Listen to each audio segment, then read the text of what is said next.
Hey everyone, welcome back to my channel. We have finally reached the last video in my art series about my piece, Flush the Flux. So this sound signifies when the conductor of the ensemble take a collective breath for the first time. And then we're in. Making music that has never been made before. On my most fundamental level as a composer, I live for that. I am very inspired by that moment. When we have the first sound, we have the rehearsal process, all the way until we have the work premiere and beyond. I want to give some insight and perspective on my thought process to round out this final video for artists. Enjoy.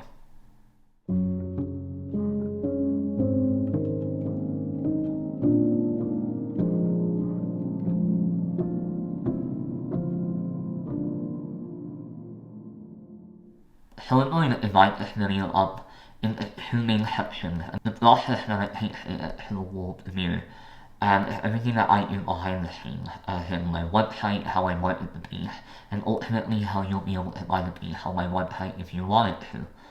So let's dive into the first section, which is working with an ensemble to prepare for the world premiere of your piece. Working with an ensemble for the first time, whether you know them or not, is always a terrifying experience. It's a very humbling experience as well. It gives you so much room to be afraid of what to expect. If I have the option, I'm going to avoid being in the first rehearsal. In other instances where I am the conductor of the world premiere, I have no choice but to be in the first rehearsal.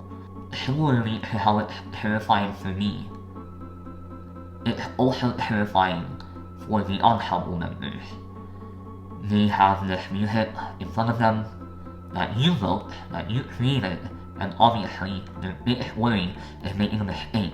You trust them to play effectively, they trust you to compose effectively, and yet the ideas that you have in your mind on paper effectively. But we're human. We can make mistakes. We will make mistakes. Even if we're not thinking about them, we will make mistakes. But all we have to do is immediately understand that there will be mistakes, and we will have to move from them. We will have to move on from them. There's a saying in live music where it will never sound that bad again. So another idea is, what if the ensemble doesn't get what you wrote? Or what if they can't play it? Or in the event that a commission has taken place, that you write effectively for the ensemble, that you write to their strengths, try to avoid their weaknesses.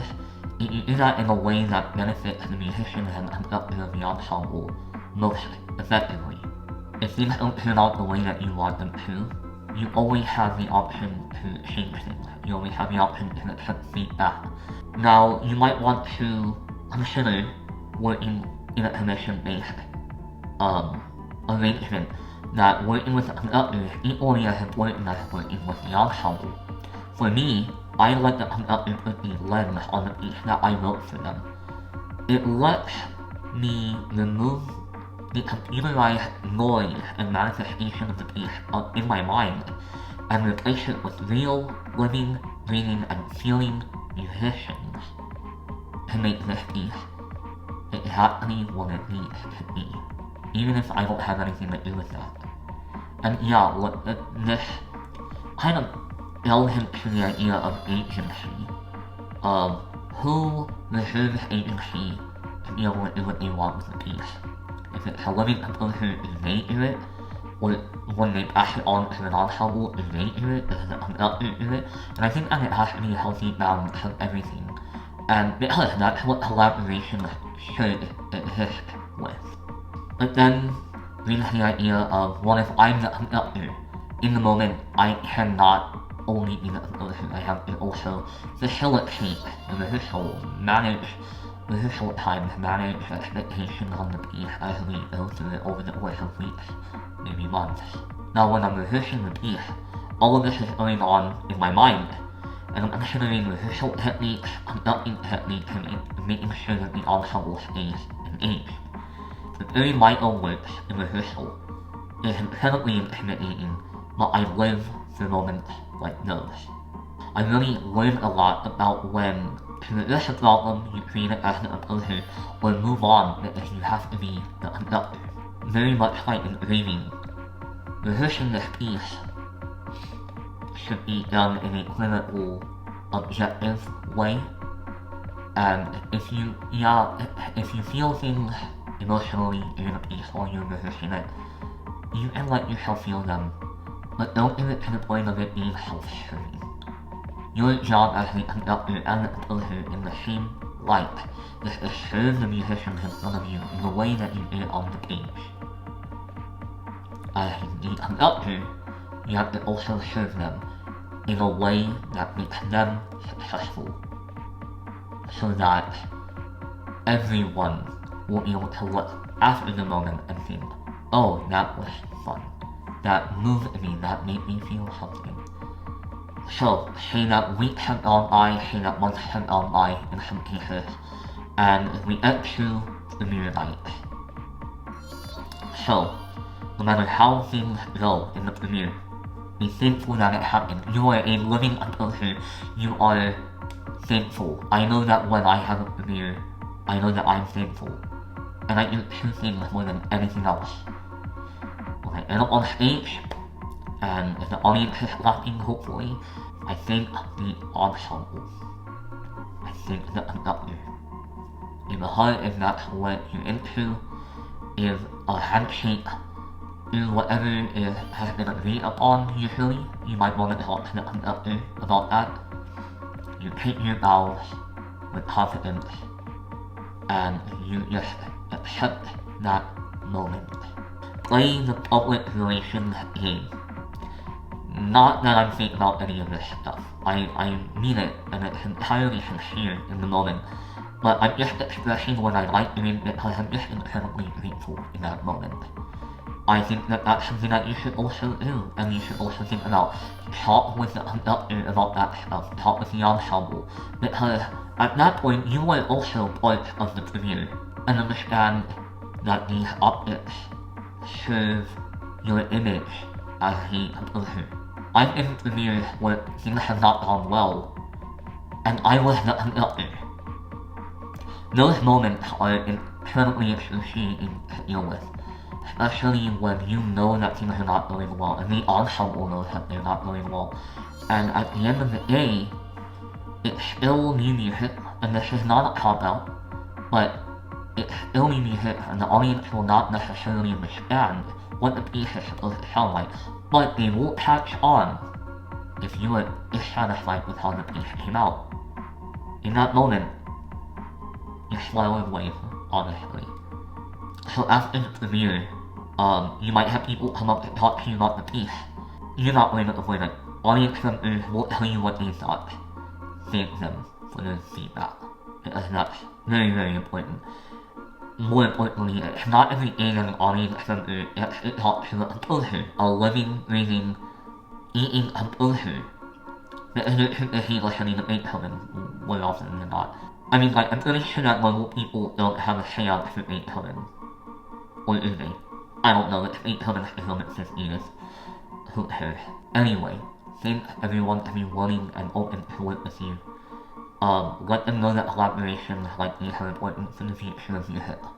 Because while I am a living composer, I am fearful that if I don't have the collaboration, then nobody will want to work with me, nobody will want to commission me. I want to be able to do this kind of stuff. Definitely understand that the collaborative process is dynamic and not static in any way, because that will make sure that other people make your piece better. It's the last filter that we need to make a piece successful on the global scale. Understanding that a dynamic collaboration is vital to our success and longevity as composers. So now that we've seen the progression that I take from first sound to world premiere, let's talk about the beyond. The beyond consists of all of the behind the scenes things that I do when I finish a piece. So the first thing that I do after I finish a piece is I make a cover page in Canva. So let's open up Canva right now. So let's go to create a design right here on the top right. let's enter custom dimension, let's do inches, and let's do 11 by 17. Let's create that design and then open up a new window. Now the first thing that I'm going to want to put is a solo. Let's type in the word vortex.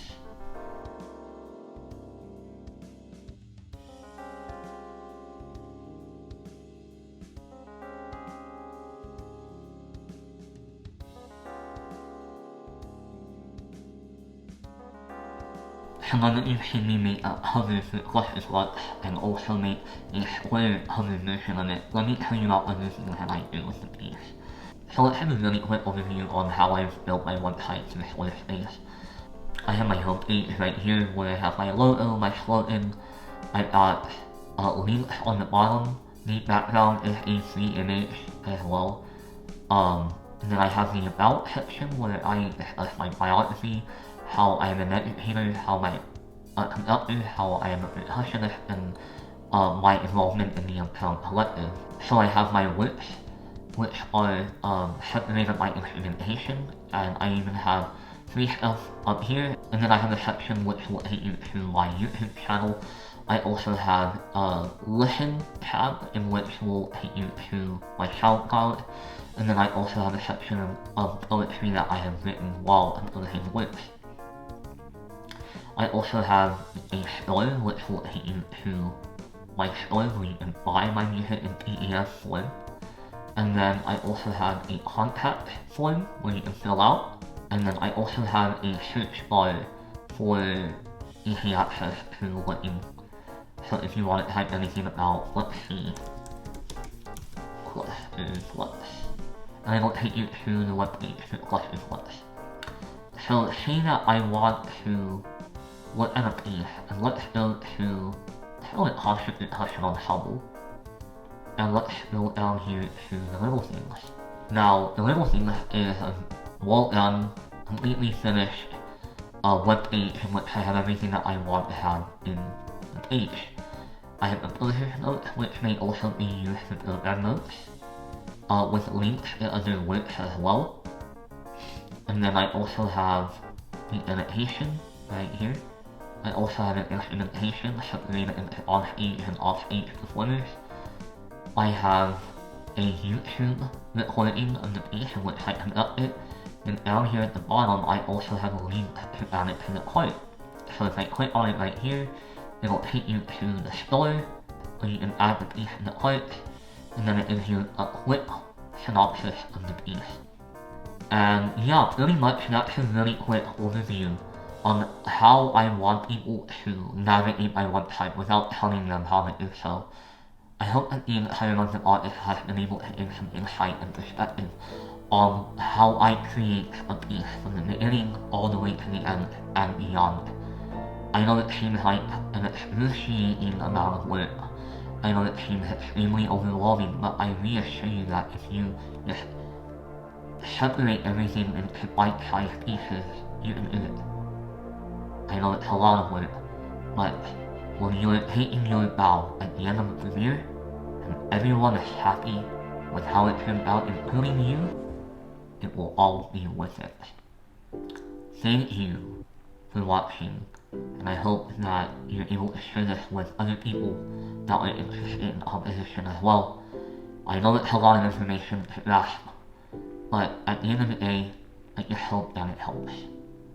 That's all that I want to do as a composer, as a conductor, whatever I want to call myself in the moment. And I hope that it can give the perspective that you might need. It might give the insight on what to do, what not to do, but most of all, find what works best for you. Now, don't forget to like, comment, and subscribe, share this with other people, and thank you for watching. Have a nice day.